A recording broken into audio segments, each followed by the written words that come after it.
Եթե հնարավոր է կարող եք մեզ եւ հանրությանն էլ տեղեկացնել այդ ֆիզիկական անձանց անունները, որոնց հետ փոխկապակցված են այդ իրավաբանական անձին, որտեղ կարծում եմ, որ դա պակաս կարևոր չէ,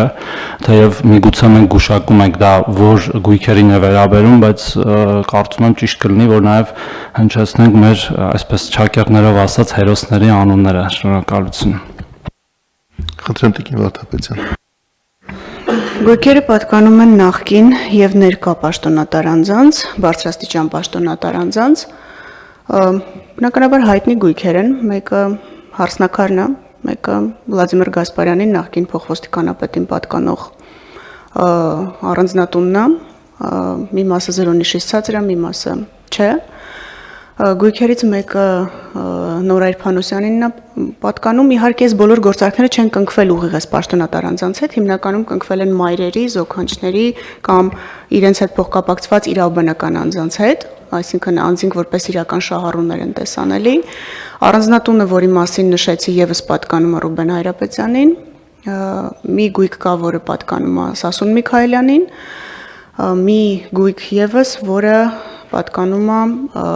իրավաբանական անձին, այդ մասին ուղղակի փոքր գույքը 450 քառակուսի մետրի մասին է խոսքը, պատկանում է իրավաբանական անձին, որը նման բարձրաստիճան պաշտոնատար անձ չի, միջին ուղղակի պաշտոնատար անձ է։ Ու այս աշխատանքները հիմնականում վերաբերում են պարոն Թորոսյան նախկին եւ ներկա պաշտոնատար անձանց։ Այլ հարցեր։ Պարոն Սարգսյան։ Շնորհակալություն։ Ես կխնդրեի պարոն փոխվարչապետ, այս գույքերի քանդման հետ կապված մենք առաջարկություն ներկայացնենք համայնքին գումար տրամադրվի։ Բավականին մեծ միջոցներ է պահանջվում, դրա համար համայնքը դժվարանում է այդ բոլոր գույքերը ժամանակին քանդում իրականացնել։ Խնդրեմ առաջարկենք, որ գումար ներկա տրամադրվի, համայնքը կարողանա այդ քանդման աշխատանքները իրականացնել։ Պարոն Սարգսյան, շնորհակալություն այդ առաջարկի համար։ Ես կարծում եմ մենք կարող ենք քննարկել այդ հարցը, ձեզ հետ առիթ ենք ունեցել համանման առիթներով համանման դեպքերի կապակցությամբ խոսելու, բայց եկեք ընդունենք նաև, որ խոսքը ոչ միայն գումարների բացակայության մասն է, այլ բավականաչափ հետևողականություն տեղական ինքնակառավարման մարմինները չեն ցուցաբերում կայացված որոշումներ իրագործելու ուղղությամբ։ Ընդունում եմ ձեր առաջարկը, եկեք առանձին աշխատանքային քննարկում ունենանք եւ եթե պարզ դառնա, որ մեր կողմից պետական բյուջեից հատկացող միջոցները կարող են օգնել, որ կայացված որոշումները արագ իրագործվեն, ապա կարող ենք նաև այդպիսի աջակցություն ցուցաբերել։ Պարոն Մեյմարյան, դուք կխնդրեմ, որ հետևական լինեք Սևան ազգային պարկի կողմից իր համար նախատեսված առաջիկա անելիքները իրագործելու հարցում։ Մենք ձեզ հետ նույնպես քննարկելու առիթներ ենք ունենում տարբեր հարցերի առնչությամբ, սա էլ այն դեպքերից է, երբ որ պարոն Սարգսյանի առաջարկը ընդհանուր հարցերի շրջանակում դիտարկելով կարող ենք նկատելի առաջընթաց արձանագրել։ Տիկին Վարդապետյան, խնդրեմ։ Շնորհակալություն, պարոն փոխվարչապետ, քանի որ առաջարկի հետ կապված է այն, ինչ ուզում եմ ասել, ի նկատի ունեցեք, որ այո, կան գույքեր, որոնք քանդման ենթակա են, որովհետև եւ էսթետիկ տեսքի առումով եւ իրենց ֆունկցիոնալության տեսանկյունից այո միանշանակ պետք է քանդվեն, բայց իմ կողմից նշած գույքերը առանձնատներ են, հանգստյան տներ են եւ բավական մեծ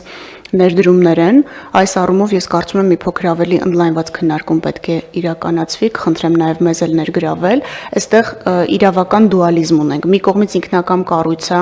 եթե որպես գլխավոր դատախազի կարծիքը հարցնեք, ես կարծում եմ դրանք պետք է հողին հավասարացնել, քանդել եւ դրանով ցույց տալ, որ նմանատիպ վարքագիծը երբևէ ընդունելի լինել չի կարող եւ չի կարող գոյություն ունենալ իրականության մեջ, բայց ես նաեւ հասկանում եմ, որ գույքերը կարող են ունենալ նաեւ տնտեսական, կրթական, առողջապահական որոշակի ներուժ, որը կարելի է կիրառել եւ ես կխնդրեմ, որ կառավարությունը մեծ գույքերի հետ կապված աշխատանքային կարգով քննարկումների ընթացքում, եթե հնարավոր է հստակ չափանիշներ սահմանի, որ դեպքում են, որ գույքերը միանշանակ ենթակա են քանդման եւ որ դեպքում են, որ գույքերը կարող են բացառիկ դեպքում տրամադրվել օրինակ առողջապահության նախարարությանը, կրթության նախարարությանը, պաշտպանության նախարարությանը, շրջակա միջավայրի նախարարությանը, կրթական, առողջապահական եւ այլ հանրօգուտ սոցիալական նպատակներով օգտագործվելու համար։ Կխնդրեմ քննարկումը մի փոքր այլ լայն նայել, ոչ միայն քանդման համար սուբվենցիաների շրջանակում։ Շնորհակալ եմ։ Շնորհակալություն Տիկին Վարդապետյան, ձեր առաջարկը նույնպես անպայման կդիտարկենք եւ կհրավիրենք նաեւ դատախազության գործընկերներին այդ աշխատանքային քննարկումներին մասնակից լինելու համար։